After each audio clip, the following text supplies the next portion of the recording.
What's going on, everybody? Thank y'all so much for joining us here at Chad's Media for another episode of the Tyler Lennon Show. We have a very fun episode for you today. But first, I want to say a quick thank you to our supporting sponsors for making all this possible. Avco Roofing, The Beauty Parlor, and Realtor Lindsay Lee. Again, thank y'all so much for making this possible. Like I said, we have a very fun episode for us today. Joining us from Roundtable Network, it is Drew Holder. Drew, what's going on, man? Oh, not much. I'm Drew Holder, like you just said. I graduated from Sulphur Springs High School in '99. Went off to Texas State Technical College in Waco, pursuing a technology degree, and now I am an owner-operator with my business partner of Roundtable Networks, located in Texarkana, Texas. Nice. Drew, so you're going to be here. I said this is a very fun episode. Usually, 9 times out of 10 when we're interviewing people, it's about a subject that I'm already covering or that I know a lot about. This will be the first time where, for I assume, a lot of our audience members, I'm kind of, as blind to it as they are, which I think is good. I think that'll make it fun. Like you said, you're here from Sulphur Springs, so it's maybe a familiar face, a familiar voice. You're going to be telling us all about Bitcoin today. That's right. And like I said, know very little, so I'm going to be learning a ton today. Starting with kind of the beginnings. How and when, did Bitcoin really start or come to be? Well, there's really no definite answer to when they started working on the protocol and the release schedule and how it would work and all the code that goes into it, the cryptography, all that took a long time to develop. But the white paper was released in 2008, practically in unison with the market crash. It was put out by a pseudonym, Satoshi Nakamoto, and from people that have broken down the language and have really looked into how it was written. There seems to be more than one personality in there. So, gotcha. And people from different continents, the way that they would spell certain words with like E's at the end or like OUs instead of just an O. So there was a little bit of possibly, European influence, but as well as possibly some American influence as well. And it wouldn't surprise me if there was some Russian influence in there somewhere. It could have been a team of people. Fair. I have to ask, I think a lot of people are curious as well. Can you kind of tell us what makes Bitcoin valuable? So the one thing that makes Bitcoin most value is the difficulty it is to obtain, the security of the network, and the scarcity of the asset. So when we talk about scarcity, like we all know that United States dollars, they can just print as many as they want to. There's an endless supply and there will always be. When it comes to Bitcoin, there will only ever be 21 million Bitcoin in circulation. So when the Genesis block was first mined, there was 50 Bitcoin released into the network, and there was 50 Bitcoin released every 10 minutes. And so every 10,000 blocks, I believe, which takes approximately 4 years, the halving of the schedule happens. And what that does is cuts the supply in half. So for the next 4 years, it was 25, next 4 years, 12.5, Gotcha. So on and so forth. Gotcha. So right now, I forget where we're at, either the 6.25 or the 3.157, whatever it is. So with the next halving, that's approximately May 2024, it will become officially deflationary. So up to this point, since 2008, there's been 19 million of the 21 million Bitcoins that will ever be have been mined. So you're getting close to where it's going to be, in theory. I mean, from where it started. Well, it's kind of like would you rather have $1 million or double a penny every day for a month? What is your answer to that question, by the way? Double the penny. Yeah. This is the opposite, though, so it's halving. So it'll take till the year 2140 to mine the remaining 2 million Bitcoin. Because, like you said, every time they do it, they're cutting in half how many they're doing. Exactly. Gotcha. Yep. And that creates a supply shock. Every 4 years, let's say 3 to 6 months after the halving, it goes crazy. It stays up and goes up and ebbs and flows pretty high for about a year to a year and a half, and then it falls off the face of the earth. People quit talking about it, and right. They get crazy about it. In 4 years, everybody forgets that they lost money, and now they can make a bunch more. Right. When it comes to investing into Bitcoin, if you hold it for 4 years, no matter what you bought it for, or you gradually buy, which is what I suggest, if you hold it for 4 years, you're not going to lose any money. Of course, we've never seen what Bitcoin does after a halving in a recession. since it's gotten so popular. Right. So it'll be interesting to see, because I do think there's some dark times coming with our economy. Right. But with the inflation, Bitcoin isn't officially, but it should be the greatest hedge against inflation that the world's ever seen. In your opinion, you were talking about, there's only X amount that will be made. In your opinion, how much do you think that influences the value of it? Because like you said, with the dollar, it's different in that sense. So if with nothing else, supply, demand, there's only so much of it. How much do you think that affects the value of it? I think it affects it a lot, and a lot more than people think. Because just with the amount of millionaires on the planet, there's not enough Bitcoin for everyone to buy half of one. Oh, wow. That's very scarce. And if you divided the 21 million Bitcoin, let's say they're all mined across the world population, I think it's like 0.0035 is how many Bitcoin you would be able to have if it was equally dispersed, which that'll never happen. But it's funny to think about how little you would need.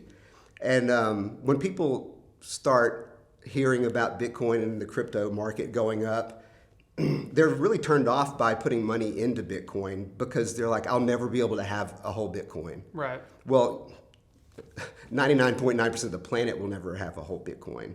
And that's fine, because a Bitcoin is divisible by 1 millionth, or a count of 1 million. So 0.00000001 Bitcoin is 1 Satoshi.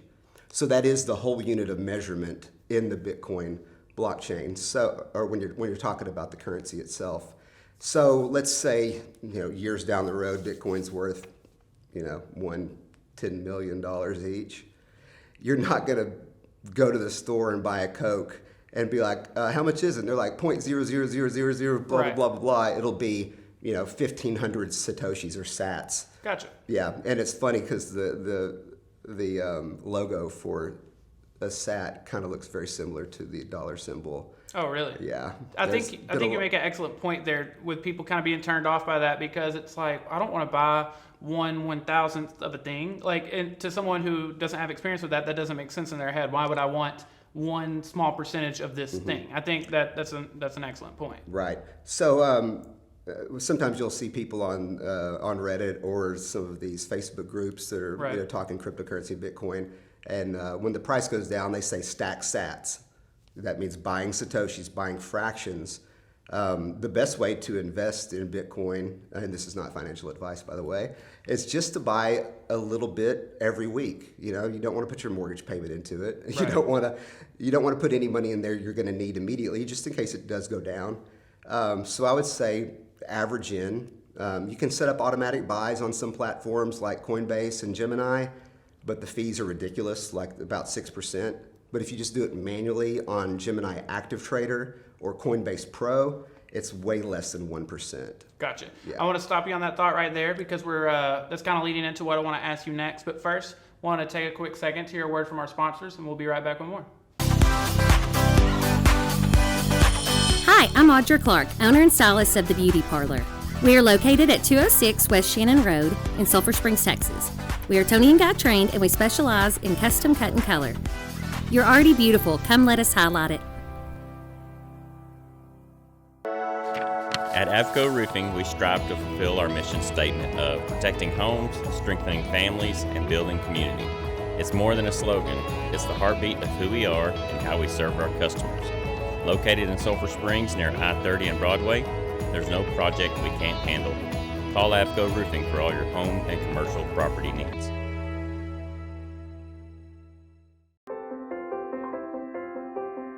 Hi, I'm Lindsay Lee, realtor at Caldwell Banker Watson Company in Sulphur Springs.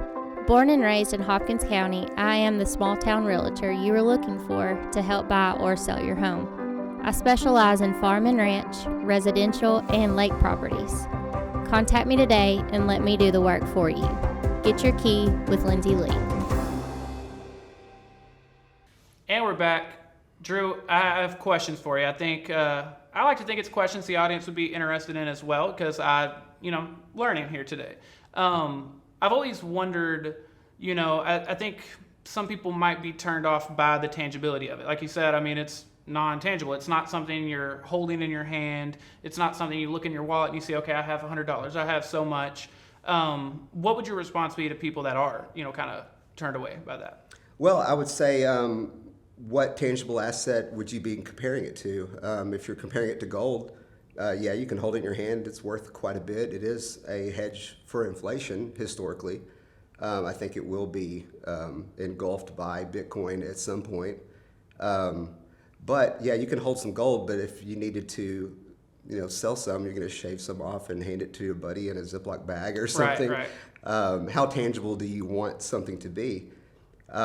Your dollar bills are tangible, but they're based on thin air practically. So, how different would it be? And it might be way different. You might be like Tyler. That's a dumb question. If it is, I apologize. But how different is it than investing in a stock? Because you're putting your money into something, and sure, you might be making actual U.S. dollars from it or whatever, but it's not money that you're seeing in your hand. Right. So, so putting money into stocks is kind of it is quite a bit different than investing into Bitcoin, because Bitcoin is a currency. So when you're investing into crypto, and it took me a while to get to this point, when you're buying Bitcoin, you're accumulating it, you're wanting that asset over dollars.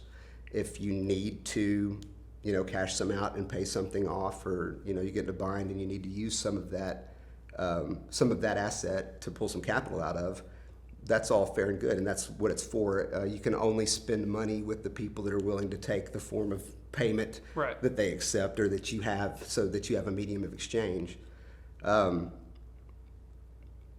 So I'm getting stuck here. I forgot what I was about to say next. Sorry. Well, I was curious, how difficult is it to exchange back to U.S. dollars or that kind of thing? Yeah, so usually next business day, if I need to sell some in exchange, I get on there, I look at the prices, try to see if it's going to go up or down first. Usually it follows the NASDAQ pretty tightly. Eventually it will break away one way or the other, but that's only happened a few times. So usually if you see the NASDAQ going up a little bit, the future's going up on a Monday morning, nice. It may be a good week. Nice. You may not want to sell some right then. You may want to wait until Friday or weekend pumps or something like that, because it can get pretty crazy on the weekends because the markets are closed, so they have no influence on the price of Bitcoin. Makes sense. And Bitcoin's a 24/7 market. What was the rest of that question? Well, it's actually kind of leading into the next thing I wanted to ask you. For people who, I think with anything, with even something as simple as people who are wanting to get into working out, but the gym's kind of intimidating. You're intimidated by things that you're not sure of. Right. I would like to get into it, but where do I get into it? How would this is just your advice, and it's not even advice. Just in your opinion, where and what would be a good starting place? I think the best place, and the place you should start, would be a U.S.-based exchange like Gemini.com or Coinbase.com. Both of those platforms have a trading platform that you have to switch on Gemini, and that you just go to pro.coinbase.com on the Coinbase account. Those have extremely lower fees, but they are a little more difficult to use. And then also, if you're dealing with like a local credit union, is where you keep your money, not a big national, big bank that people don't really care to do a lot of business with. But they are usually, using the same protocols. I forget what it's called. It's like Plaid or something like that, so that it can interface with those exchanges. But the absolute easiest way to probably purchase Bitcoin right now would be through Cash App. Really? Yeah. You could buy some through PayPal, but you can't transfer Bitcoin out of PayPal. You can only transfer it to United States dollars. You're not actually holding Bitcoin. You're just, buying a portion of what they have. Right. Whenever you can transfer the crypto out to another, or the Bitcoin out to another Bitcoin address on a hardware wallet or an exchange, you're actually holding on. You purchased the decryption keys of that portion of the blockchain that totals that. So let's say you've got, a half a Bitcoin. It could be from several different parts of the ledger. You own the right to the decryption keys of those parts of the ledger. Gotcha. And I think that's probably another part that would confuse people. You explain it that way, even when you started, by the end of it, I'm like, oh, I got it. That makes sense. Yeah. I think if we all had a translator, maybe we would, be more knowledgeable about these things. I did want to ask you another term that I think people have heard but probably don't quite understand is mining. What is mining? Okay. So miners, they fight over the Bitcoin that's released into the network every 10 minutes. There's different pools. So these people buy the hardware and they put out a lot of heat and they use a ton of electricity. And then they point them to a pool. So there's like probably 5 or 6 big pools in the world. And so all of these miners all around the world are pointed to these different pools. And whichever pool decrypts that block wins the reward. So that 10 Bitcoin, or let's say 6.25 Bitcoin, or however much it is right now, gets divided equally into how much hash power that pool has, into how many hashes those miners have dedicated to that pool. So if you've got a really large operation, maybe you're a 1/10 of that pool, you got 1 Bitcoin, and that's a huge operation. So these pools, they average out to all make about the same amount of money. Gotcha. Some have different fees, some have better apps and stuff. I mean, you pay for what you want, what you see the value in.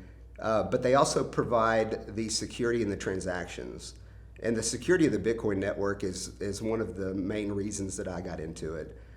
It's not owned or controlled by any government. It's not. It wasn't created by any public-facing person or persons, and it can't be stopped at this point. And when What do you mean by that? By it can't be stopped. Sorry. So the only thing that you can do to screw up the Bitcoin network is called a 51% attack.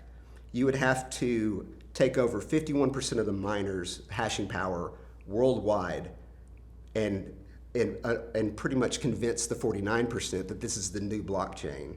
Gotcha. And that would take an investment so large that it wouldn't be worth it, because it would bring the price of Bitcoin to zero. Right. Gotcha. So it'd be a fruitless effort that would destroy Bitcoin, but good luck doing it. Right. And you wouldn't get anything out. It would be. I get what you're saying.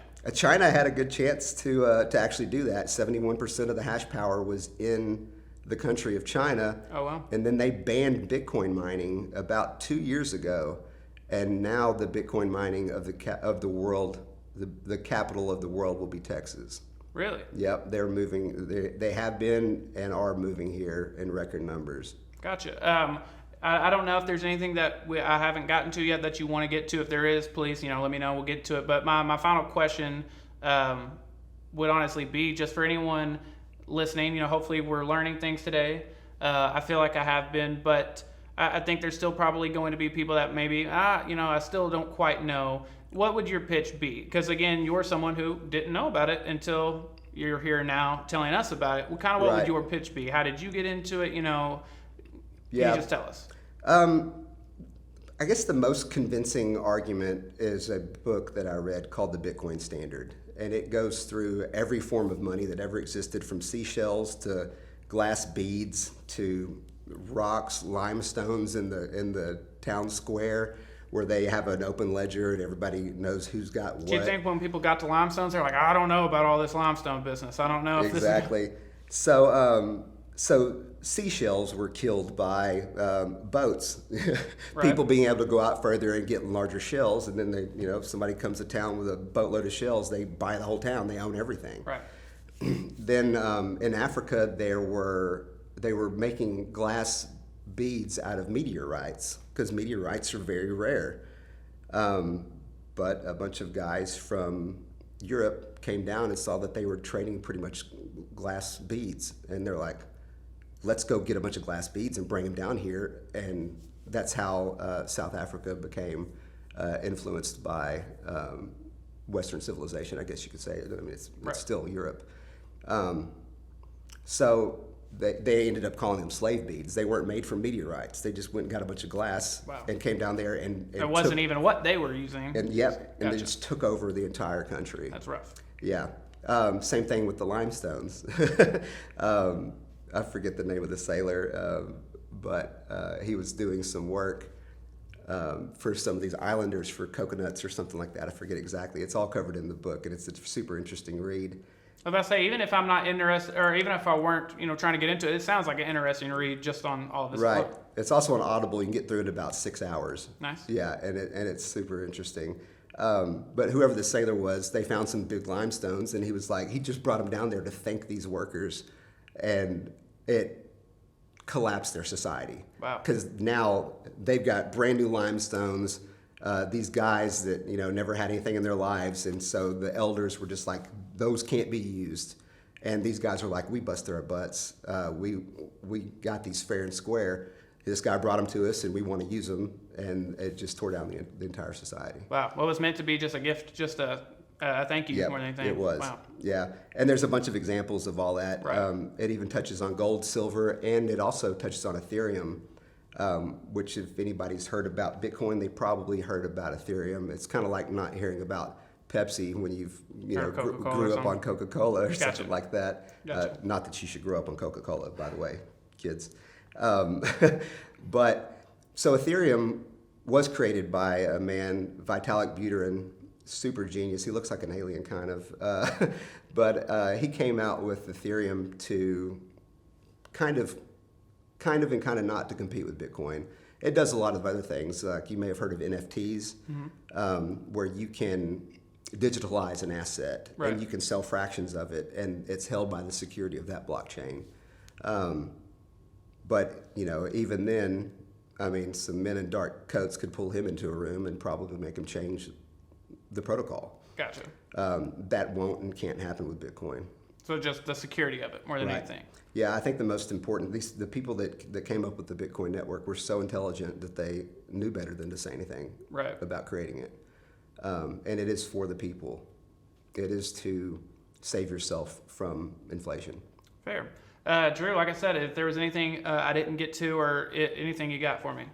No, that's we about got it. to touch it I think all? we got it all. Awesome. I feel like I've learned a lot today. It was a very interesting conversation. Just one of the most fun ones we've done like 20 episodes of the show. This might be the most fun I've had because again, it was just something I didn't know as much about and getting to learn about. Drew, before we get out of here, anything where the people, any information on yourself, you can find us here, anything like that? So Roundtable Networks is a managed IT services provider. If you guys know anybody that needs help with their computers and security cameras, Wi-Fi, things like that, give us a shout. rtnit.com. Awesome. Thanks. Drew, thank you so much for joining us here today, man. Yeah, no problem. And thank y'all so much for hanging out with us here today. Y'all stay tuned. We've got tons of great content coming up here on Chad's Media throughout the rest of the month, so you'll want to tune in for that. See y'all then. Thanks.